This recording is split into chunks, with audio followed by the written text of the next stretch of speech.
Hello दोस्तों, एक बार फिर स्वागत है आप सभी का हमारे चैनल पर। और भी सभी कैंडिडेट जो कि बिल्कुल नए हैं, नए बोल सकते हैं, कुछ ऐसे भी हो सकते हैं जिन्होंने ड्रॉप ले लिया, क्योंकि यार अच्छे मार्क्स नहीं थे सीयूटी पे और अब फिर से हम प्रिपेयर करना चाह रहे हैं 2025 के लिए। तो एक क्या रोड मैप हम रखें, कैसे हम 2025 को प्रिपेयर कर सकते हैं, क्या हमारे लिए इंपॉर्टेंट गाइडलाइंस हो सकती हैं या कौन से भी पॉइंट्स हो सकते हैं जिनको हमने पिछली बार मिस्टेकनली गलती करी और उसके कारण हमें खामियाजा भुगतना पड़ा, लेकिन इस बार हम वो गलती नहीं करेंगे। तो ये सारी चीज़ें हम पर्टिकुलर इस वीडियो में डिस्कस करेंगे और मैं कैटेगराइज भी करूंगा उन सभी बच्चों के लिए जो बिल्कुल फ्रेश, एकदम फ्रेश मतलब जो 12th में हैं, अभी आए हुए हैं, साथ ही साथ बोर्ड्स का भी प्रिपेयर उनको करना है और साथ ही साथ सीयूटी भी देख रहे हैं वो बच्चे। बाकी जिन्हें एक्सपीरियंस हो चुका है, एक बार हम दे चुके हैं सीयूटी और कहीं ना कहीं कुछ गलतियां रही है, सो वो बच्चे जिन्होंने ड्रॉप ले लिया है, इन दोनों कैटेगरीज में हम डिस्कस करेंगे इस वीडियो का कि कैसे हमारे लिए एक नया रोड मैप होगा 2025 के लिए सीयूटी, ताकि हम एक अच्छे मार्क्स के साथ, अच्छे स्कोर के साथ निकालें और हमारी टारगेटेड यूनिवर्सिटी या कोर्सेज जो है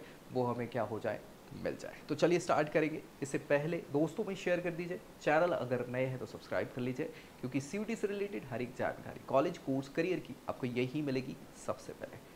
बाकी अपनी प्रोफाइल पर बेस्ट क्या है जानना चाहते हैं तो नीचे प्रोफाइल एनालिसिस फॉर्म भी मिल जाएगा, जिसको फिल करके जानकारी ले सकते हैं। हमारी टीम से कांटेक्ट करिए और आपके लिए बेस्ट क्या है ये हम बताएंगे। तो चलिए यहाँ पे 2025 के लिए क्या हो सकती है हमारी रोड मैप, क्या क्या स्ट्रैटेजी हो सकती है, इन सारी चीज़ों पे हम डिस्कस करेंगे। सो सबसे पहले हम बात किसके लिए कर रहे हैं, उन सभी कैंडिडेट्स के लिए जो 12th में हैं, फ्रेशर हैं, बिल्कुल डिट्टो नए हैं और जिनको अभी पता ही नहीं है कि क्या करना चाहिए, कैसे करना चाहिए। सारी चीज़ें हम यहाँ 2025 के सीयूटी के लिए प्रिपेयर क्या करना है वो हम डिस्कस करेंगे। देखो यार, बहुत सिंपल सी चीज़ें हैं।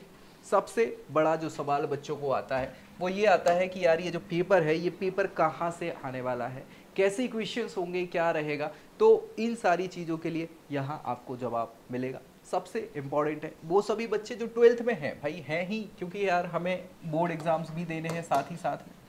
तो क्या कुछ अलग से प्रिपेयर करना होगा सीयूईटी के लिए, या कुछ वही हम जो पढ़ रहे हैं वही आएगा, सारी चीज़ें। ऐसे बहुत सारे क्वेश्चंस होते हैं, बहुत सारी वीडियो मैं इन पर बना चुका हूँ, जाके आप देख सकते हैं। सबसे पहले previous year question paper CUET के हमें देखना है, जो आपको मिल जाएंगे ऑफिशियल वेबसाइट्स पे। नहीं मिले तो बताना कमेंट करके, मैं आपको नीचे प्रोवाइड करा दूंगा, है ना, लिंक, जहाँ पे आपको वो सारे पेपर मिल जाएंगे।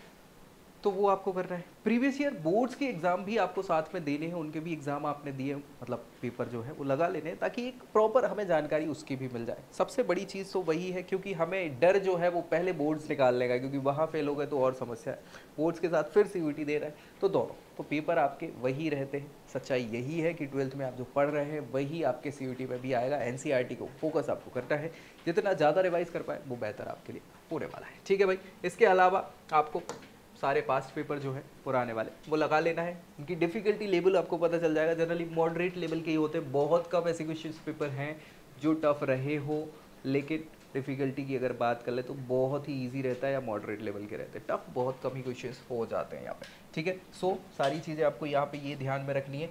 कुछ हमारे सिलेबस से पुरानी एनसीईआरटी के टॉपिक्स रहे हैं, कुछ रहे हैं, ऑब्वियस सी बात है, क्योंकि अभी पिछले के पिछले साल ही जो है वो पैटर्न चेंज हो गया था, तो कुछ टॉपिक्स को रिमूव कर दिया गया था। अब ओल्ड एनसीईआरटी आपको अलग अलग मिल जाती हैं, या तो डायरेक्टली, वैसे तो बुक्स मिलना मुश्किल है, नहीं तो आपके पास कुछ अलग अलग ऐप्स होते हैं, जैसे ई पाठशाला वगैरह का है, शिक्षा ऐप वगैरह है, जिनमें आपको पुरानी एनसीईआरटी भी मिल जाती है, तो वहाँ से भी आप उनको प्रिपेयर कर सकते हैं। ठीक है, बाकी अगर कुछ लगता है तो कमेंट करिए, तो हम बताएंगे कि कैसे क्या और ऑप्शंस आपके पास हो सकते हैं। अब भैया बात करें इनके सैम्पल पेपर्स की, तो बोर्ड एग्जाम के लिए भी हमें सैम्पल पेपर्स चाहिए। वो सैम्पल पेपर्स के लिए अलग अलग बुक्स आपको मिल जाती है, अलग अलग वेबसाइट से, कुछ यूट्यूब के चैनल्स भी है।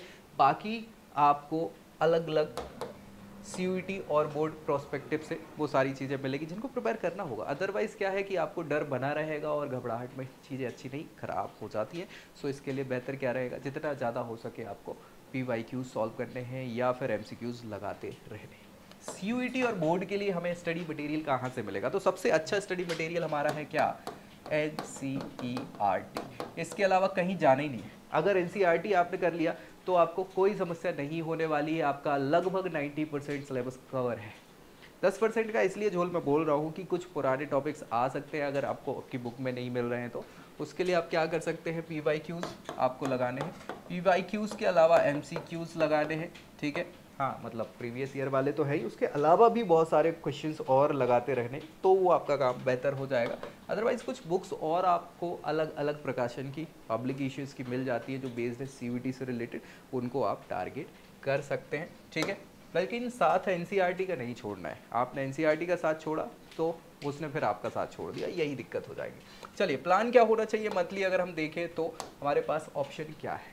22 सितंबर स्टार्ट हो गया है, सितंबर से दिसंबर के समय, ये जो समय है ये हमारा पीक टाइम ऐसा है कि इसमें हमें बोर्ड एग्जाम्स के साथ साथ सीयूईटी को प्रिपेयर करना है। लेकिन तवज्जो किसको देनी है, हमें हमारे बोर्ड एग्जाम्स को देनी है, हमें सिलेबस को ही कवर करना है, ठीक है। और कुछ नहीं करना है, आपकी प्रिपरेशन हो जाएगी सीयूईटी की साथ में ही जो आपने अपने टॉपिक्स कवर किए उसके, ठीक है। यानी फोकस डायरेक्टली अभी नहीं करना है, लेकिन हाँ फिलहाल ऐसा आप कर सकते हैं। दिसंबर जनवरी जैसे ही आएगा तो यहाँ पे बोर्ड एग्जाम बिल्कुल करीब आ जाएंगे, हमें क्या करना है, केवल revise revise revise revise revise. अपनी बोर्ड एग्जाम के लिए हमें एनसीईआरटी और बाकी के सिलेबस को रिवाइज करना है, कुछ नहीं करना। सीयूईटी कैसे प्रिपेयर होगा मैं बताऊंगा। फरवरी मार्च यहाँ आप फाइनली क्या है अपने बोर्ड एग्जाम देंगे, और जैसे ही बोर्ड एग्जाम देंगे उसके आसपास उसके थोड़े से पहले ही सीयूईटी का एग्जाम फॉर्म आपका फिल हो जाएगा, एप्लीकेशन फॉर्म फिल हो जाएगा। तब तक आपको कोई दिक्कत नहीं है, आप अपना सिलेबस रिवाइज कर रहे हैं ना, आपकी तैयारी हो रही है, बिल्कुल हो रही है, बेफिक्र रहिए इसकी। जैसे पेपर हमने दिया मार्च अप्रैल, अब यहाँ पे हमें रिवीजन प्लान बनाना पड़ेगा सीयूईटी के लिए। हमें 12th का ही अपना एग्जाम जो दिया है उसको ही रिवाइज करना है, कुछ नहीं करना है, सीयूईटी को उसको ही रिवाइज करते चले जाना है। मई जून आपका वो समय होगा जब आपका ये एग्जाम होने वाला होगा। सो भाई यहाँ पे आपको पूरी प्रिपरेशन के साथ एमसीक्यूज पीवाईक्यूज जितना हो सके रिवीजन वो करते हुए आपको ये एग्जाम देना है। और फाइनली जुलाई में क्या हो जाएगा, आपकी काउंसलिंग स्टार्ट हो जाएगी। तो ये आपका सिंपल सा प्लान है, मतलब कुछ इसमें बहुत हार्ड एंड फास्ट वाला काम नहीं है, बस आपको स्टिक रहना है आपके इस प्लान पे जिसमें केवल एनसीईआरटी फोकस आपको करना है, आपके सिलेबस को फोकस करना है, उसको कंप्लीट करना है, रिवाइज करना है। इसके अलावा आपको एक्स्ट्रा कुछ अभी तो नहीं करना है। जैसे ही समय आएगा एक और वीडियो आपको मिलेगी और वहाँ आपको बता दिया जाएगा कि कब आपको आगे बढ़ के दूसरी चीज़ें स्टार्ट कर देनी चाहिए। सॉल्व कैसे करेंगे, मॉक टेस्ट हमें लगाने ही है, तो इसके लिए हमें ऑनलाइन बहुत सारे ऑप्शंस मिल जाएंगे टेस्ट के। वीकली बेसिस पे हम स्टार्ट कर सकते हैं, वीकली के बाद फिर हम डेली बेसिस पे आ सकते हैं, और डेली बेसिस में फिर हम most of the number of questions बढ़ा सकते हैं। धीरे धीरे धीरे धीरे हमें ये चीज़ करनी है और कुछ नहीं करना, केवल धीरे धीरे। अभी ऐसा कोई बहुत तेज़ नहीं है। अगर आपको कोचिंग क्लासेस लगता है कि चाहिए कि नहीं चाहिए, तो मैं आपको बता दूं बिल्कुल आवश्यक नहीं है कोचिंग क्लासेस। अगर आप 4 घंटे घर पे खुद से ही पढ़ रहे हैं तो, अगर नहीं पढ़ पा रहे हैं और लग रहा है कि दोस्तों के साथ जाना है, मस्ती करना है, याशी करना है, तो उसके लिए आप कोचिंग ज़रूर ज्वाइन कर सकते हैं। अदरवाइज ऐसी बिल्कुल आवश्यकता नहीं कोचिंग ज्वाइन करने की, अगर आप खुद से पढ़ रहे हैं तो, ठीक है। नहीं पढ़ रहे हैं, नहीं पढ़ पा रहे हैं, समझ नहीं आ रहा है, तो बिल्कुल आप कर लीजिए, मैं बिल्कुल मना नहीं करूँगा। लेकिन ऐसी कोई आवश्यकता कोचिंग क्लासेस की होती नहीं है अगर आप डेली कुछ टाइम पर्टिकुलर आप पढ़ाई पर दे रहे हैं तो। फिर अगर बात करें न्यूज़पेपर की, तो ये कितना फ़ायदेमंद है हमारे लिए। ये बहुत इंपॉर्टेंट इसलिए है क्योंकि आपको एक लैंग्वेज चूज़ करनी होती है और उसमें मैक्सिमम बच्चे इंग्लिश चूज़ करते हैं। सो न्यूज़पेपर अगर इंग्लिश वाला आप पढ़ रहे हैं तो आपको एक तो इंग्लिश के लिए बहुत सारी चीज़ें प्रिपेयर हो जाती हैं, आपके कॉम्प्रिहेंशंस हो जाते हैं, ठीक है। उसके अलावा आपकी वोकैब हो जाती है, इसमें बहुत सारी ऐसी न्यूज़ आ जाती है जो करंट अफेयर्स और जनरल नॉलेज का काम कर देती है, जो जीटी के लिए इंपॉर्टेंट हो जाता है। तो बहुत ही अच्छा सोर्स है पेपर, न्यूज़पेपर, जो आपको डेली बेसिस पे पढ़ना है, आपके लिए बहुत अच्छा काम हो सकता है। ये देख लो, ठीक है, वोकैब वगैरह हो जाती है, करंट अफेयर्स, जनरल नॉलेज के कॉन्सेप्ट्स के लिए ये अच्छा है। प्रोग्राम कॉम्बिनेशन की अगर हम बात करें तो ये हमारे लिए बहुत इंपॉर्टेंट है। क्यों इंपॉर्टेंट है, क्योंकि हमें ऐसे कॉम्बिनेशन को देखना है जो मैक्सिमम यूनिवर्सिटी मैक्सिमम कोर्सेज को कवर कर पाए और उसको हमें प्रिपेयर करने में ज़्यादा समस्याएं भी ना हो। यही बहुत बड़ा मंत्रा है, याद रखिए सीयूटी के लिए। सो आपको सबसे पहले तो ये जानना होगा कि कौन कौन सी यूनिवर्सिटी कौन कौन से कोर्सेज हमें ऑफर कर रहे हैं, उनके लिए क्या कॉम्बिनेशन है, जिनके वीडियोस पड़े हुए चैनल पे मैंने बाकायदा एक एक यूनिवर्सिटी के बनाए हुए हैं, तो जाके उनको देखो और समझो। बाकी क्या होगा बेस्ट, ये अगली वीडियो में हम लेके ज़रूर आएंगे जिसमें केवल हम कॉम्बिनेशंस की बात करेंगे कि बेस्ट कॉम्बिनेशन आपके लिए क्या हो सकता है। सो आपको सबसे पहले तो अपने टारगेट्स को देखना पड़ेगा, ठीक है भाई। ये बात हुई फ्रेशर्स के लिए। अब बात करें ड्रॉपर्स की, जो ड्रॉपर्स हैं वो क्या करेंगे, तो उनको पता है कि यार हमने गलती कहाँ करी हुई है। सो सबसे पहले तो हमें मंथन करना है, खुद पे मिस्टेक्स को फाइंड करना है कि यार कहाँ गलती हो गई जिसके कारण मुझे ड्रॉप लेना पड़ गया। दूसरी चीज़ यहाँ पे हमारे पास क्या टाइम है, पर्याप्त नहीं है। अभी यार आपके पास तो बहुत टाइम है, आपको एक एक्सपीरियंस भी हो गया, आपके पास समय पर्याप्त है क्योंकि आप एग्जाम भी नहीं देना ना बोर्ड्स वगैरह के, तो इतना टाइम है आपके पास। बस एक आपको बनाना है शेड्यूल कि यार जिसमें हम प्रिपेयर कर पाए 3 4 5 6 घंटे जितना भी हो पाए, और जो हमारे नोट्स हैं उनको और थोड़ा सा शॉर्ट्स करते चले जाना। शॉर्ट नोट्स जिनको हम बोल सकते हैं, जिनमें हमें केवल मेन कॉन्सेप्ट रखने हैं, क्योंकि हमें प्रीवियस ईयर का नॉलेज हो चुका है, अनुभव हो चुका है, गलतियाँ हमारी कहाँ जा रही हैं, उन टॉपिक्स को क्या करना है, कवर करना है, उन पे ही तैयारी करना है और मॉक टेस्ट देना नहीं भूलना है। बाकी आपके नोट्स बहुत ही ऑर्गेनाइज होने चाहिए ताकि बेहतर आप कंटेंट कर पाओ। तो ये पूरा का पूरा रोड मैप होता है 2025 का उन सभी कैंडिडेट्स के लिए जो सीयूईटी के लिए प्रिपेयर कर रहे हैं।